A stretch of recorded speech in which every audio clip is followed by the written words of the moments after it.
안녕하세요. 오늘은 3월 입학에 대해서 이야기를 해보겠습니다. 우리나라는 초중고 대학교가 다 3월 달에 새 학년이 시작합니다. 그래서 교육 쪽에서는 설레는 달이기도 하죠. 그런데 이 3월에 입학하는 제도가 전 세계적으로 아주 특이한 일이라는 것을 많은 분들이 잘 모르십니다. 그럼 다른 나라들은 언제 새 학년이 시작하느냐? 북반구의 나라들은 대부분 가을에 새 학년을 시작을 합니다.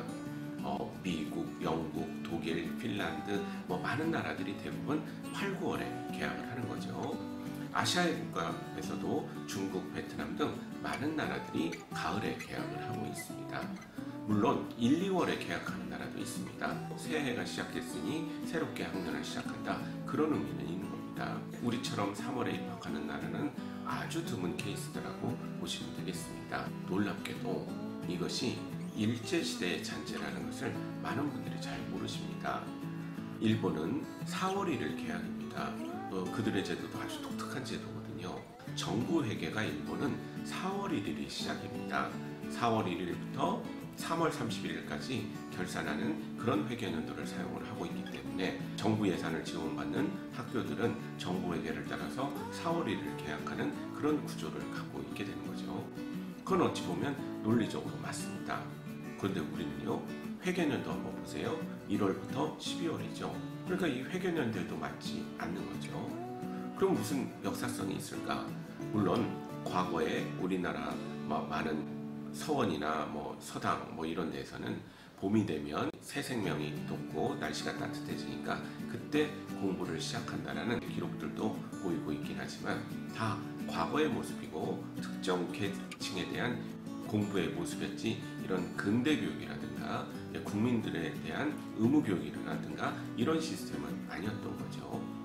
그러면 우리나라 모든 사람들이 공부를 하게 되는 이 시스템에 왜 3월 개학이 들어가 있느냐? 그게 바로 일제강점기 때의 잔재라고 보시면 되겠습니다. 일제강점기 때 우리는 일본의 제도를 따라서 계속 4월에 개학을 했습니다. 그러다가 미군정이 시작되는 잠깐 우리가 9월로 잠깐 갔다가 다시 4월로 돌아왔던 거죠. 60년대에 들어서면서부터 일본을 탈피하자 이런 여러 가지 이슈가 있고 다시 한 달만 땡긴 겁니다. 그래서 지금 3월에 우리는 개학을 하고 있는 거거든요. 역사성도 없고 아무 논리적인 편리함이나 이런 것도 없습니다.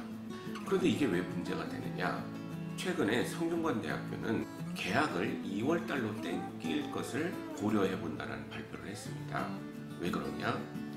많은 나라가 가을에 새 학년이 시작하다 보니까, 즉 봄을 지나면서 우리 학년이 마무리가 되다 보니까 여름방학이 대체로 길어지는 편이고요. 겨울방학은 학기와 학기 사이이기 때문에 잠깐만 휴식을 하는 이런 패턴으로 바뀌고 있습니다.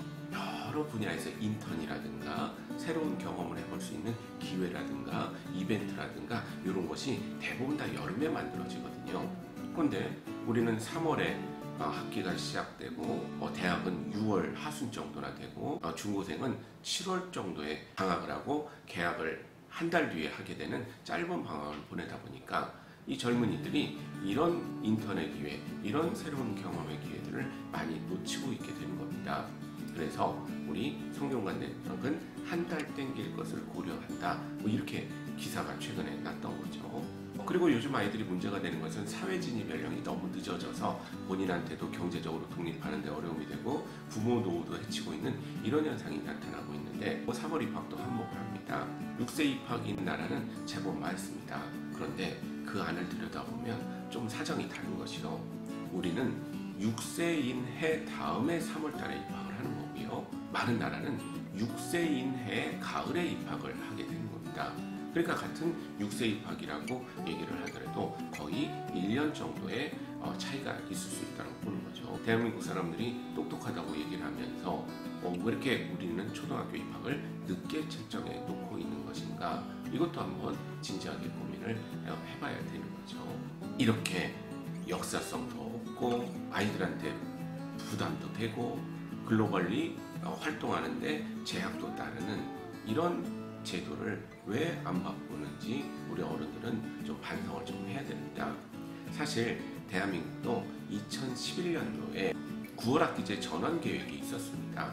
그런데 많은 사람들이 반대를 했습니다. 왜 남의 나라 간다고 우리가 따라가느냐, 이런 주장이 있었고요. 사실 그분들은 이게 일제잔재라는 걸 잘 모르는 거죠. 마치 우리의 고유의 역사성이 있는 것처럼 생각을 했던 겁니다. 두 번째, 돈이 많이 든다는 거죠. 사회적 비용이.